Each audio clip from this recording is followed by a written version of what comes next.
Hi,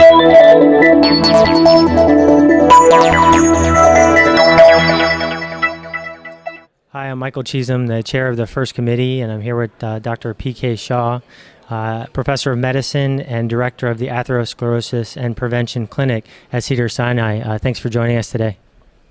Thank you very much, Michael, for having me. Dr. Shah, you're the recipient of the Arthur Agatston Award, and naturally that follows Dr. Fusser as a recipient last year. I know you did research with him, so it seems appropriate. What does this award mean to you? It's very gratifying to see different specialties working together to promote prevention. And I think imaging has a very important role to play in prevention of cardiovascular disease.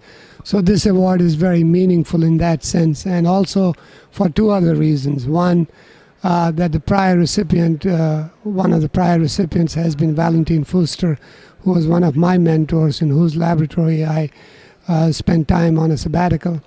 And the second personal reason is Dr. Agatston was one of my students when I was a fellow at Montefiore, and it was very gratifying to receive this award by him in his name, and very, very meaningful. Dr. Shah, you and Dr. Agatston and Dr. Fusser all have been described as giants in the field of prevention and imaging. It has a role, as you mentioned, in prevention. What are the barriers to imaging in prevention moving forward, and where do you see imaging being used, particularly with the most recent guidelines almost downgrading calcium in a sense?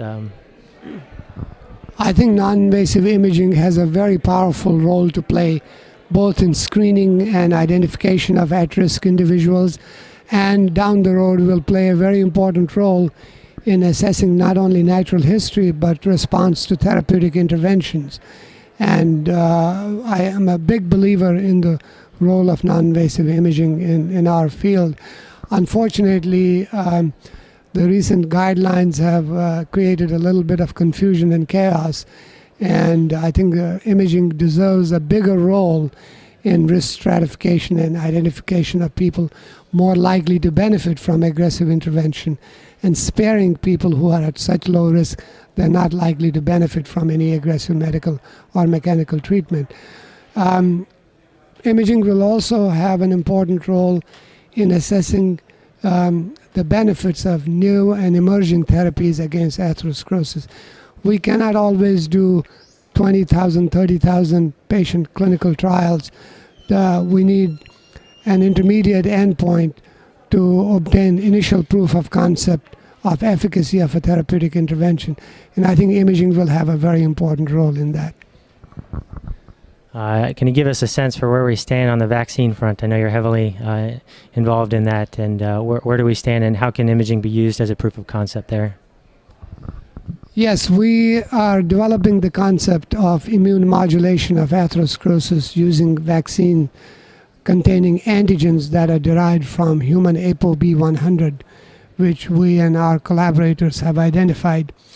We are, at the present time, we have very strong proof of concept data in the animal model that vaccines significantly reduce the rate of progression of atherosclerosis and plaque inflammation in animal models. We are in the process of optimizing the formulation of a vaccine so that it could be safely tested in humans. And if all goes well, within a year to year and a half from now, we might be seeking IND for starting phase 1 human clinical trials. And imaging will play a very important role in our ability to assess early proof of concept in the human studies. And we believe that imaging as a surrogate endpoint will really be very helpful in selecting whether to go forward to a larger event-based clinical trial or not. So I think imaging will play a very important role. Last question, Dr. Shah. You did a lot of early work in the ApoA1 melanoprotein and the influence on protective HDL. Where do you stand on the nature versus nurture front? Well, ApoA1 melano is a very powerful therapeutic intervention for inducing rapid regression of atherosclerosis. We showed it originally in the animal model and was subsequently confirmed in a small phase of a phase 2 trial by Steve Nissen. For about 5 or 7 years, there was a hiatus because large-scale manufacturing was very challenging, and there were some contaminants initially. That has now been resolved, and the protein is back into human trials. A phase 1 trial was just finished last year in Europe, and plans are there to move to a phase 2 proof of concept clinical trial. Dr. Shah, thanks for your time today, and congratulations on the well-deserved award. I'm Dr. Michael Cheezum here with Dr. Shah, and for this and more interviews, please check us out at youtube.com/firstinimaging.